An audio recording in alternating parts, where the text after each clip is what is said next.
करता हूँ।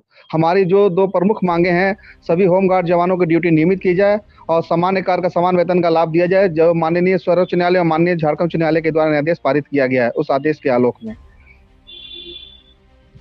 आप लोग बार-बार अपनी मांगों को लेकर कहीं न कहीं सरकार तक आवाज रखते हैं। क्या वजह है कि मांगे पूरी नहीं होती और होमगार्ड अपने आप को हमेशा ठगा सा महसूस करता है झारखंड में?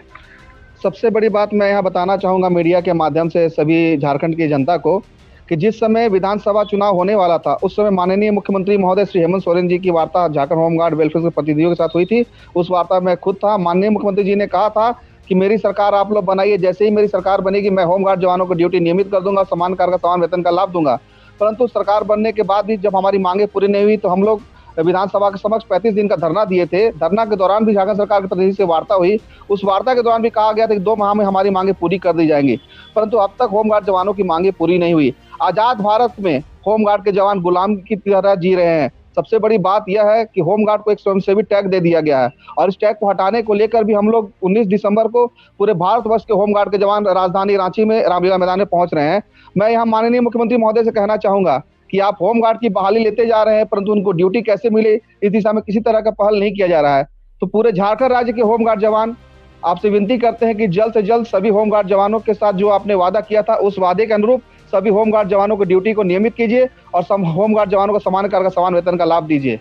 जी राजीव जी, नियमित ड्यूटी की आप बात कर रहे हैं, किस तरह से ड्यूटी लगता है? क्या वजह है कि मतलब ड्यूटी पूरा नहीं होता है और उससे वेतन पर भी उसका असर पड़ता है? होमगार्ड जवानों को मात्र 4 माह की ड्यूटी मिलती है, उसके बाद उन्हें ड्यूटी से बैठा दिया जाता है। कई ऐसे जिला है जहां पर जवानों की संख्या काफी ज्यादा है, जैसे कि मान लीजिए आप सरायकेला में जवान आपको काफी संख्या में है, लेकिन ड्यूटी काफी कम है। एक और माननीय मुख्यमंत्री जी के द्वारा नियमावली बनाया गया है कि होमगार्ड बहाली जब भी होगी 50% सीट महिलाओं को आरक्षित किया जाएगा।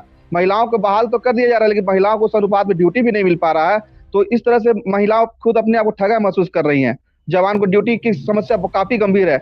एक सरकार ने आदेश पारित किया था कि जितने भी सरकारी संस्थान है, जो हम लोगों ने आंदोलन के दौरान पारित हुआ था, कि उसमें होमगार्ड जवानों को प्रतिनियुक्त किया जाएगा। लेकिन आप राजधानी रांची के रिम्स को ही देख लीजिए, वहां पर प्राइवेट सिक्योरिटी कर्मी कार्य कर रहे हैं। ऐसे कई स्थान सरकारी है जहां पर प्राइवेट कर्मी कार्य कर रहे हैं। अगर सभी जगह होमगार्ड जवानों को ड्यूटी लगा दिया जाता तो सरकार पर वित्तीय भार भी नहीं पड़ता और सभी होमगार्ड जवानों को ड्यूटी भी मिल पाता।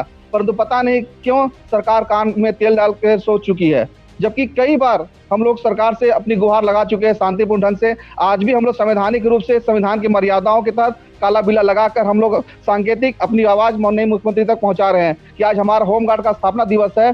तो ये स्थापना दिवस के दिन लगाने का कारण यह है कि मुख्यमंत्री जी को पता चल सके कि जिस मकसद से स्थापना हुआ था, क्या वह मकसद पूरा हो रहा है।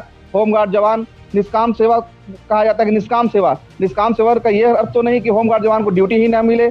अब मैं एक और बात बताना चाहूंगा, होमगार्ड जवानों ने कोरोना का ड्यूटी किया, इलेक्शन ड्यूटी किया, ऐसे कई ड्यूटी किए, परंतु आज तक उनके पैसे का भुगतान नहीं हुआ। होमगार्ड जवानों से ड्यूटी करा लिया जाता है, लेकिन उनके मानदेय का भुगतान नहीं होता है। तो ये सोच लीजिए किस प्रकार का शोषण होमगार्ड जवानों के साथ हो रहा है कि ड्यूटी कीजिए, लेकिन आपको मानदेय का भुगतान आपको जो है कि नहीं होगा। जी।